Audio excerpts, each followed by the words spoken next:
Recently, we saw Bebe pardoning some of the suspects who pelted bottles at him. What do you make of this?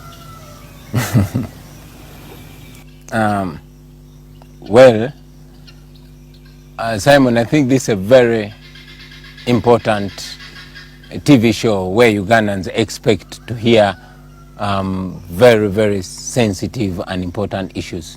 Well, when we are talking about violence, like I've said, I would rather we major on majors and minor on minors. When you're talking about violence, you cannot talk about plastic bottles and not talk about the police killing people in broad daylight.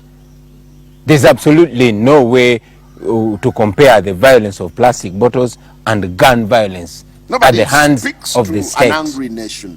Could you be fueling this anger? Wabaddeyo omuntu wa people power yenajja wano kubataasa kuva ku Saturday. So n'olwekyo ekindeese wano nze kusaba poliisi kubasonyiwa. Jabbakosa nga ekizampa esimba kisinga nziramu okukwata ne bwaba nfa naye. Paka mu kooti paka Luzira. And what do you make of the stunt by Bebe to pardon the throwers, the pelters of these bottles? Well, I would have really wanted to concentrate on more sensitive and sensible issues, but now that you insist, one, because it speaks of violence, we should look at where the violence comes from. It communicates an angry nation, a nation that is protesting. But again, my brother, Baby Cool, as I saw him posing like he owns the police, I think it should communicate to him. He's an artist, and we artists are very good students of history, especially recent history. To me, he came off as a cheatata, and we all see how many of our brothers and sisters have been used in the past only to be dumped in the annals of history.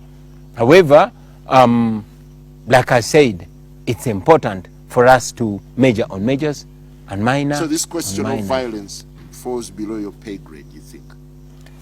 I would think that if we're to talk about violence, we should talk about violence against Ugandans and against all Ugandans. And yes, we should, before you talk about violence of a plastic bottle, talk about the violence of a police truck with men with in police uniform with our national flag running over a young lady in full glare of the police cameras. We should talk about the police shooting people, even children. Just yesterday, a young girl was shot with the mother by the police. So if we're to talk about violence, don't be one-sided. We've been in the ghetto for the last more than 35 years. Museveni never even thought we exist. These people always dismissed us as the wretched of society. They always called us hooligans. But now they realize our importance. It is after my emergence that Museveni sees need to reach out to the ghetto. He recently named himself Man of the Ghetto.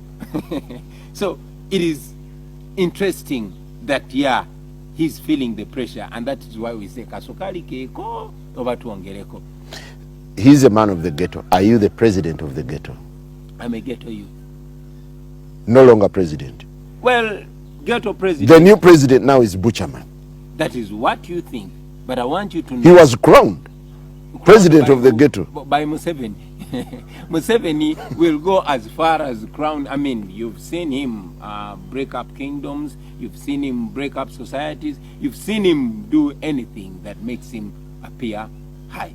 Unfortunately, the old man is too old to even connect with our generation. He thinks he's going to go to the ghetto and tell people who is going to lead them. I was seen as ghetto president, not because somebody came and told the ghetto people that I should be their leader, but by my actions. So the leadership in the ghetto is identified by the ghetto people. And most importantly, fellow Ugandans, coronavirus is real. You must be conscious.